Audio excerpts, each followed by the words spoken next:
C'est la série événement de cette fin d'année, les 4 premiers épisodes de la 5e et dernière saison de Stranger Things. Les connexions ont tellement été nombreuses quand c'est sorti que ça a fait péter le serveur de Netflix. Et c'est compréhensible, ce début de saison est très sympa à regarder. Ça fait plaisir de revoir notre petit groupe de Hawkins, même si en réalité la saison est bien, mais graduellement, et heureusement qu'il y a le 4e épisode. Car au début, ça y est, c'est la guerre contre Vecna, tout le monde est en mode commando.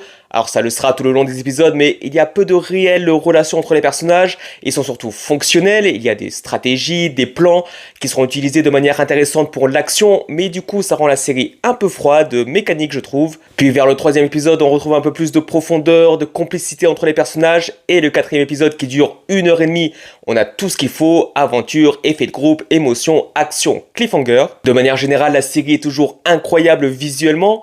On peut chipoter sur quelques effets visuels de mouvement des démagorgons et sur des soldats quand ils s'envolent, mais quand même, la série envoie du lourd, le monde à l'envers est toujours aussi bien fait, inquiétant, lourd, chargé en CGI, mais ils arrivent quand même à ce que le monde soit clair et agréable malgré tout à regarder. Il y a pas mal d'actions dans ces 4 premiers épisodes, on est vraiment divertis, et juste au moment où je me disais, mais ce perso ne sert pas vraiment à grand chose pour l'instant, on a le cliffhanger de fin de cette première partie qui rend la suite palpitante.